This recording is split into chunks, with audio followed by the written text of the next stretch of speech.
My things will be sent to your house next week. Make sure to accept them, alright? You're so careless and irresponsible. I'm moving in to teach you how to be a proper wife. The least you can do is give me my own room, even if it means moving your stuff out. Out of nowhere, my mother-in-law drops this shocking news. Moving in, teaching me? What is she even talking about? My husband, Roy, never mentioned anything about her living with us and re-educating me. Who does she think she is? She doesn't care about my feelings and actually moves in the following week. Then she sees her son in the house and screams like in the Scream painting. That's when she realizes who really needs re-educating. She also learns there's no home for her to stay in because my real home is. I was a working wife, married for 3 years. Roy and I met through a friend, hit it off, and got married after 2 years of dating. We both worked full-time and were used to doing housework on our own. After getting married, we had a simple rule: whoever noticed chores or had time would do them.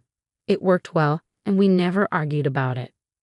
When my work got busier, Roy took on more housework. Even though we had agreed on this, I felt a little guilty. To make up for it, I bought him desserts or treated him to nice meals on weekends. It felt like I was bribing him with food, but he always reassured me, saying, "I'd rather help than have you feel overwhelmed." I was grateful for my kind husband and wished our happy days would last forever. But then my father-in-law passed away. He had married late in life, so he was already quite old. It was sad, but Roy accepted it as a natural part of life. For my mother-in-law, Olivia, it was much harder. She had been with him for years, and now she felt lost. She hated being alone, so she started visiting us frequently. On weekdays, she came after work. On weekends, she sometimes arrived early in the morning. Honestly, it was exhausting. I was already tired from work, and entertaining her all day on my day off was tough. But I wanted to support her, so I did my best to be patient. At first, she just wanted company. We chatted over meals about the news, work, and Roy. Sometimes she cried about my father-in-law, and I sat quietly beside her. But over time, her visits changed. She stopped coming just for company. She started judging me instead. She criticized how I ran the house. The fridge wasn't organized enough. Laundry wasn't done properly. There were too many instant noodle wrappers in the trash. She asked if I was trying to ruin my health before having a baby. She kept scolding me, even though Roy and I were fine with how we managed things. We weren't even thinking about kids yet. I understood her concerns, but if she spent less time complaining, I'd actually have more time to clean. Of course I couldn't say that. So I just nodded. Yes, you're right. I'm sorry. Then one weekend she came over and saw Roy washing the dishes. Suddenly, she snapped. "Why is my son doing dishes? You're the wife. This is your job." I froze. She grabbed the sponge from his hands and made him sit down. Then she pulled me into the kitchen.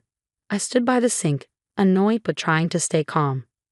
"Olivia, we both work, so we split the chores. He's just helping out today. I don't make him do everything." "Don't talk back to me," she snapped. She refused to listen, no matter what I said. I thought if Roy spoke up, she might finally understand. I looked at him, hoping he would defend me. He nodded like he understood. For a moment, I felt relieved. Then, to my shock, he said something completely unexpected. "Mom, calm down. It's not good for your health to get so upset," Roy said. "But you do have a point. From now on, I'll make sure she does things the right way. Honey, you should apologize to her."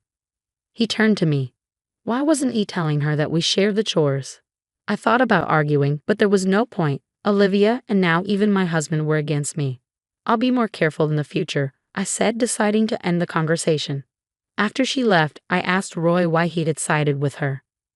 "No matter what I said, she wouldn't have listened as long as she saw you as a bad wife," he explained. But if he had told her, she would have listened. That could have ended this right away. Instead, he made things worse. Sensing my frustration, he quickly tried to justify himself. "I was just trying to keep the peace. You know my mom, she wouldn't understand if I explained our rule. But don't worry, she'll get it eventually." I wasn't buying it. We had known each other for years, and I could tell when he was full of it. Deep down, I felt like he was just using this as an excuse to stop doing chores. Roy had always been a bit of a trickster. I was easygoing, and since he had never caused major trouble, I had let it slide before. But now I saw no guilt in his face. More than anything, I just felt exhausted. Still, I convinced myself that maybe he just wanted to keep his dignity in front of his mother. We had shared the workload before, so I hoped things would go back to normal soon. But I was wrong. Since that day, Roy stopped helping with the chores altogether. We never had strict rules about who did what, but he had always pitched in. Now he completely ignored it. At first, I thought he was sulking because I had called him out. But no, he was simply refusing to do anything. I finally confronted him. "Oh, I'm sorry," he said, surprisingly agreeing right away. I figured maybe he was just being lazy for a bit. But then, the next day, Olivia showed up without calling ahead. That was unusual, so I worried something was wrong. Instead, she had something else to say. "I heard you still haven't learned your lesson. You're not doing any housework, and you don't even cook for your husband. Don't you care about feeding him properly? Roy told me he hasn't been eating homemade meals because you refuse to cook." I turned to Roy and glared. Roy had completely turned on me. I warned him, but he didn't care. "This isn't my fault," I said. And snitch isn't the right word. He just didn't want to do any chores, so he blamed everything on me. Because of that, Olivia started coming over even more often, and Roy stopped helping at all. I had to pick up all the chores he used to do, even when I got home late.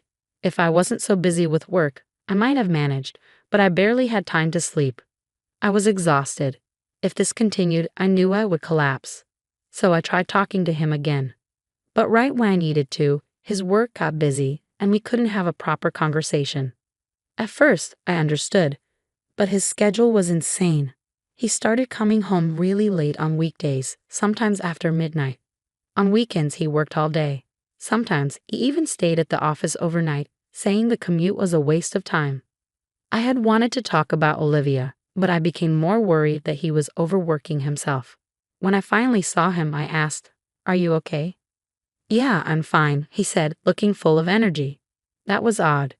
If he was working so hard, he should look at least a little tired. But he seemed too energetic. How was that possible? I started wondering if his company was overworking him unfairly. So I asked a colleague whose family member worked at the same place. When I described Roy's schedule, she looked confused. "Yeah, it's a busy season, but they don't work that much. Maybe some departments do, but these days, they're strict about hours." So Roy wasn't completely lying, but he wasn't telling the whole truth either. I had a bad feeling. I was too busy with work to keep up with house chores, and the house became a mess. The next day was my day off, so I planned to clean everything and get the house back in order. But then, Olivia showed up. "What happened here?" she gasped. "The moment I leave you in charge, this is what happens. No wonder my son has been doing everything. I've told you we share." I started to explain, but then I realized there was no point. As I hesitated, she suddenly seemed to get an idea. "I'm going home for today," she said. I just remembered something. She left. I had braced myself for a long lecture, but she was gone just like that. It felt strange, but I was just glad to have peace. Then, a few days later, she called with shocking news. "Hello, my belongings will be delivered to your house next week. Accept them all." "Okay." "What?" "After seeing the mess, I have to step in. You're too clumsy and careless. For my son's sake, I'm moving in to train you to be a proper wife. The least you can do is give me my own room, even if you have to move your stuff out." She made this decision all on her own, without even asking, and her things were already on the way. I was done being treated like a fool. I had already been thinking about a plan, and now was the time to act. The day she was supposed to move in, she called me over and over. I ignored her at first, but she wouldn't stop. Eventually, I picked up. On the other end, she was screaming. "What's going on? Where are you? Who is that woman with my son?" I had never heard her this hysterical before, and I couldn't help but laugh. "What's so funny?" she yelled. But I wasn't on that day. I had told Roy I was going to visit my parents for a few days, and my plan had worked perfectly. I had a feeling Roy might bring his mistress home while I was gone. When I started noticing differences in his busy work schedule compared to what my colleague had told me, I decided to hire a private investigator to find out what he was really doing. Turns out, he was cheating on me with a younger colleague. During the week, he used the company car to bring her to our house. On weekends, he'd go to hotels with her. He was even getting paid overtime for working late, but in reality, he was just spending that time cheating on me. So I knew for sure he would try to bring her over while I was away. I figured he was planning to have fun at home until he had enough. But then Olivia and the movers arrived. I was ready to expose her son for the liar and cheater he was. I told her everything. She was in total shock. All I could hear were her gasps. I really wish I could have seen her face. But just so you know, I wasn't actually with my parents. I was at a realtor's office, signing a contract for a new house and canceling a lease on my current one. When Olivia called, I was in the middle of it. The realtor was patiently waiting for me to finish, so I cut straight to the point. "Look, Olivia, I'm busy canceling my lease, so let's get to the point," I said. "You made a fool out of me, telling me I needed to be trained. Do you realize who needs the training now? You insisted I do all the housework. Well, I pay the rent for that house, not him." He had shared the housework because I worked more hours and earned more than him. But now he was spending time with another woman. I told her I didn't care anymore. "I'm asking for a divorce, and I'll be getting alimony. My lawyer will reach out to him later." And then I told her never to contact me again. I was about to hang up, but I heard her sobbing and pleading. "I just ended the lease on my old house. Where will I go if this house is gone?" She had always criticized me, but now needed my help.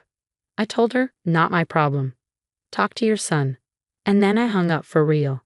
A few days later, I filed for divorce, and my lawyer was working on getting me $100,000 in alimony. I had full faith in my attorney. Roy was fired from his job, and his mistress dumped him, saying she never should have gotten involved with him. I couldn't care less about their misery. Instead, I found something interesting. Roy had been abusing over-the-counter energy boosters. It messed up his internal organs, and he couldn't work as much anymore. Too much of anything is always bad. With the lease canceled, neither Roy nor Olivia had anywhere to live. I have no idea where they are now or even if they're still alive. But they don't matter to me anymore. I'm excited for my new free life.